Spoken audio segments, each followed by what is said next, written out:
오늘 아침 뉴스 연구소.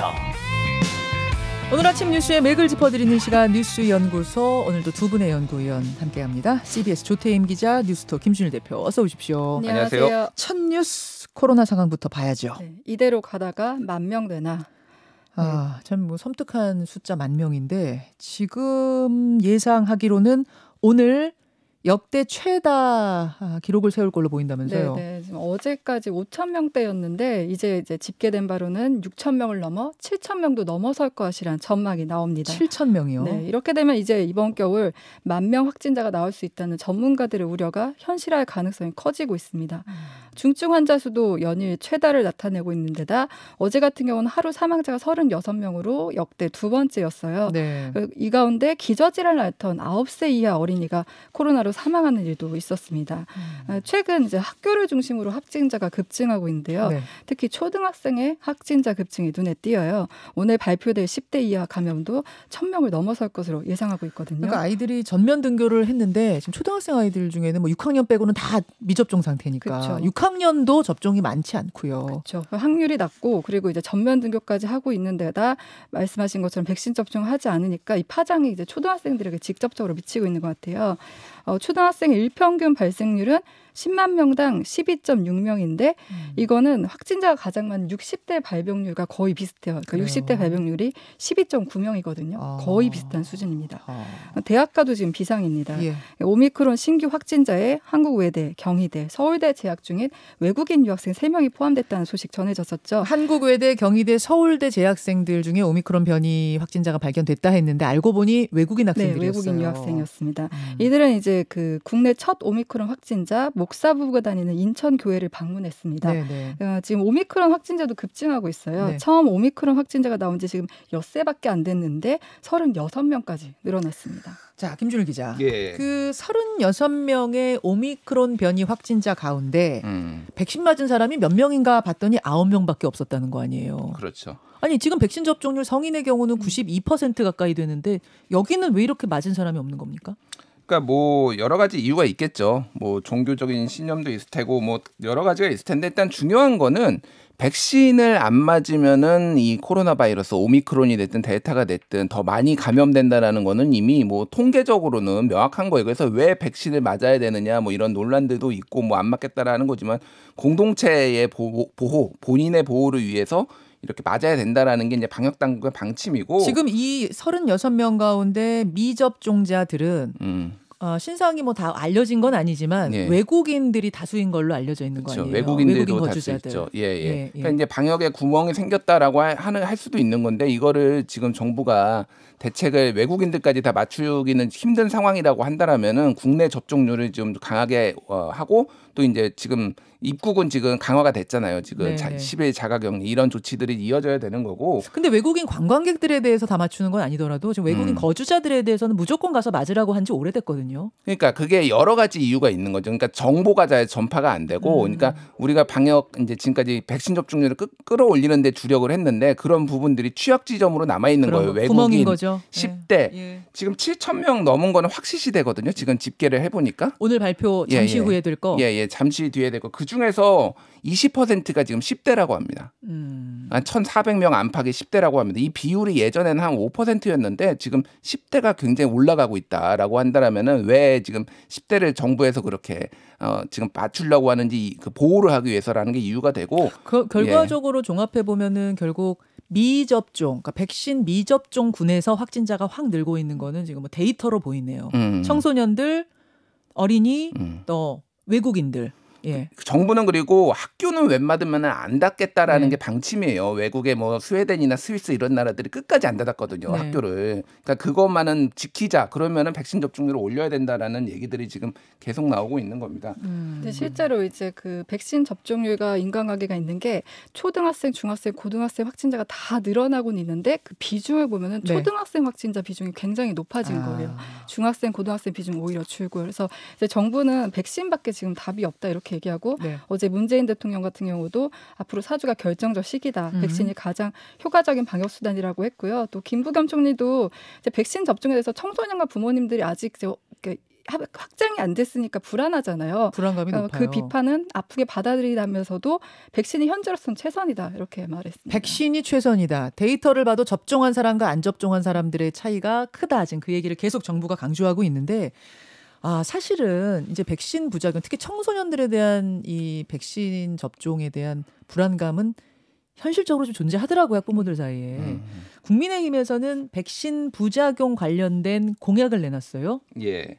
어제 원희룡 중앙선거대책위원회 정책총괄본부장이 기자회견을 가졌는데 백신 부작용 인과관계 증명을 정부가 부담하겠다라고 얘기를 했어요. 그래서 뭐 4가지를 약속드린다고 했는데 방금 얘기했던 인과성 증명 책임 부담, 백신 접종 후 사망자 선보상 후정산, 그리고 백신 부작용 시 국민센터 신고센터 운영, 네. 안정성이 입증된 백신 최대한 확보 이렇게 공약을 했습니다. 이거는 이제 정부에 대한 좀 최근 백신 불안에 대한 어떤 그런 부분을 파고든 건데 사실 인과관계 증명은 정부가 지금도 하고 있어요. 어떻게 보면은 이게 약간 말 비틀기라고 저는 그런 느낌도 살짝 들었거든요.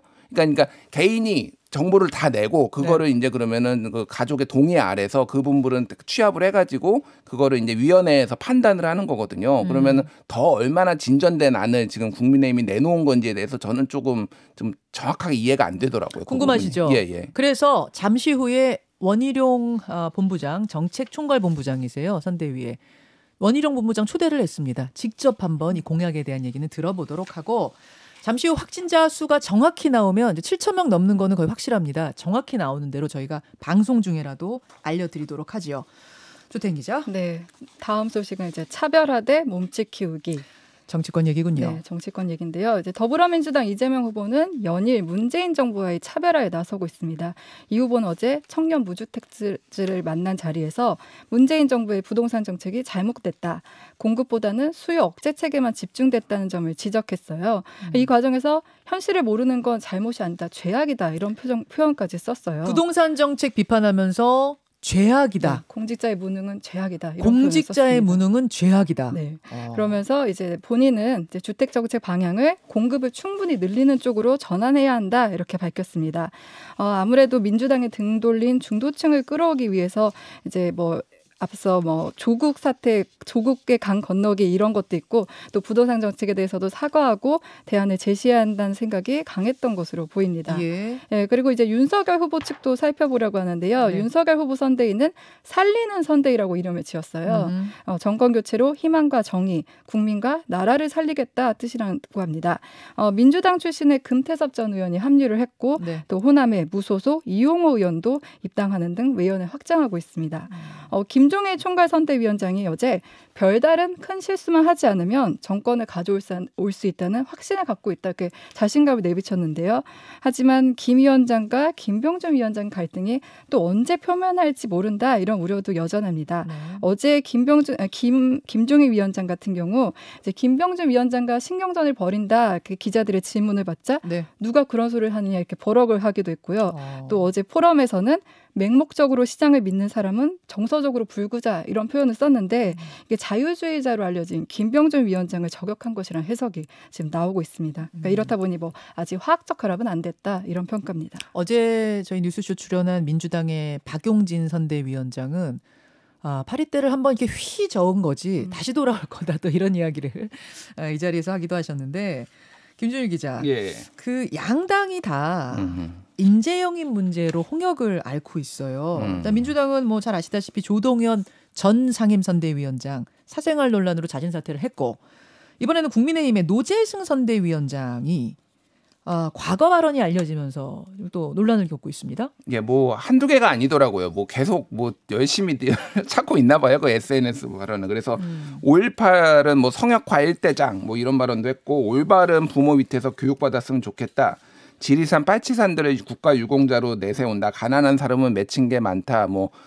이제 검정고시 얘기까지 기타 등등 굉장히 많았습니다. 예. 그래서 저는 궁금한 게 도대체 함익병 씨는 내정 철회를 했는데 함익병 씨를 내정 철회한 기준과 이 노재승 위원장에 대한 기준은 국민의힘은 뭐가 다른 건지 좀 궁금하더라고요. 그러니까 그래서 그 얘기도 원희룡 본부장한테 좀 물어봤으면 좋겠습니다.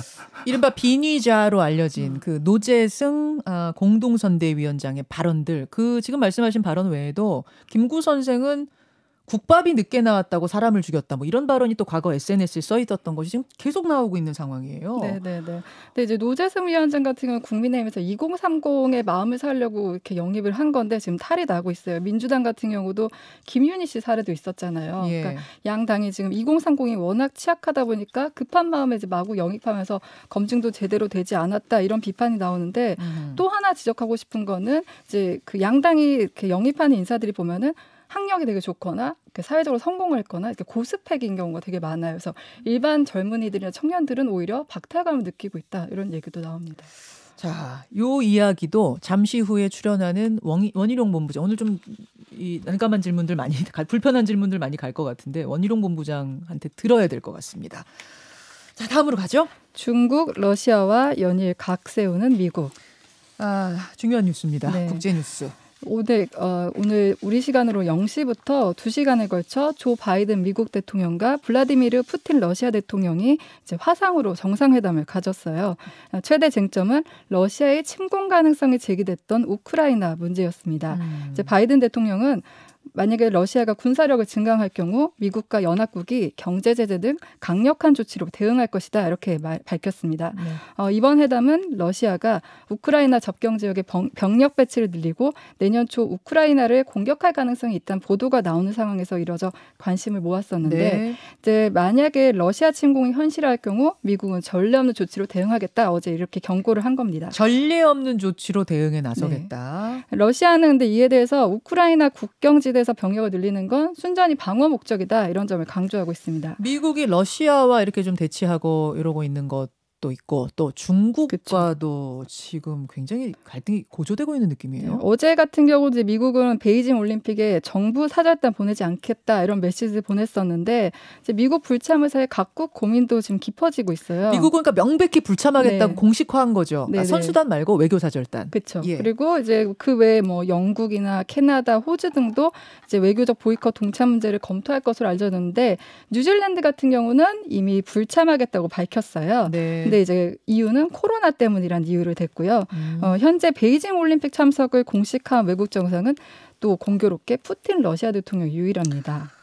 자오리젠 중국 외교부 대변인은 어제 브리핑에서 미국은 잘못된 행동의 대가를 치르게 될 것이다. 여러분은 눈을 비비며 기다려다, 이러면서 보복을 예보하게 됐습니다. 아니, 중국의 지금 정부 대변인이 공식 브리핑에서 잘못된 행동의 대가를 치를 거다. 기다려봐라. 네, 눈을 비비며 기다려라. 와, 네. 이렇게까지 강력하고 직설적인 발언이 나오다니. 김준일 기자. 지금 국제 정세가 굉장히 좀 격변의 시기다라고 좀 보시면 될 것 같아요. 일단은 아시아에서는 대만을 둘러싼 여기가 좀 긴장이 높아진다라면은 유럽에서는 우크라이나. 예. 근데 미국은 원래 전통적으로 좀 한쪽을 좀 집중적으로 공략을 하는 건데 지금 전선이 너무 넓어졌습니다. 이를테면 러시아하고도 갈등, 네. 중국하고도 갈등, 네. 이런 상황이거든요. 러시아는 지금 푸틴 대통령은 지금 인도 뉴델리를 방문해서 모디 인도 총리하고 또 회담을 하고 거기에서 군사 어떤 협력을 하기로 했어요. 그러니까 러시아하고 인도가 또 지금 급속도로 가까워지고 있고 막 이런 지금 굉장히 복잡한 상황이에요. 그리고 얘기했듯이 지금 서방 국가들은 지금 그 중국 제재에 사실상 동참을 하면서 다 뭐 올림픽 불참, 정치적 불참 선언하면은 고민은 한국이죠 지금. 우리죠, 우리. 예. 지금 우리는 중국 손, 미국 손 어느 손도 놓을 수가 없어요. 양손 다 잡고 가야 되는 상황인데 미국은 우리에게 당신들도 보이콧 하시오, 이런 압박을 은근히 넣고 있고 중국은 보이콧하는 국가 대가를 치를 것이다, 이러고 있고 어떻게 해야 됩니까? 그러니까 뭐 이번 베이징 올림픽을 계기로 어게인 평창 좀 이런 분위기를 만들어가지고 종전 선언 이런 것까지 지금 크게 기대를 했던 게 청와대 내심이었는데 지금 매우 어려워졌다, 그 그림이. 종전 선언은 고사하고 대통령이 가느냐 마느냐 고민부터 생겼어요. 그러니까요. 그 정도로 지금 굉장히 어려워진 상황이에요. 좀 아직 뭐 어떤 청와대 공식 입장은 없지만은 이거를 어떻게 외교를 좀 해야 될지에 대해서 지금 굉장히 어려워졌다 볼 수 있을 것 같아요. 네, 진짜 바이든 같은 경우는 미국 패권주의를 지키려는 의지가 굉장히 강해요. 그래서 이제 중국과 러시아와 함께 할 수 없다는 생각이 이제 명확하거든요. 그래서 이제 바이든 동맹 전략을 더 강화할 수밖에 없는데 이렇게 되면 이제 우리의 선택지가 지금 굉장히 좁혀지는 거죠. 근데 앞서 트럼프도 중국과 러시아를 수정주의 국가라고 이제 정하고 이제 그 경계를 했는데 이 같은 전략은 사실 바이든이든 트럼프든 정권이 바뀌어도 거의 미국에 그냥 유지되는 기조라고 보면 됩니다. 네. 자, 잠시 후 2부에 전 국립외교원장 김준영 교수와 함께 요 얘기 좀 하면 심도 있게 들어가 보겠습니다. 수고하셨습니다. 감사합니다. 김현정의 뉴스쇼는 청취자 여러분의 참여로 이루어집니다. 트위터, 페이스북, 레인보우 게시판, 그리고 단문 50원, 장문 100원의 유료 문자 샵 1212, 우물정 1212 통해 참여하실 수 있습니다. 김현정의 뉴스쇼, 여러분과 함께 만듭니다.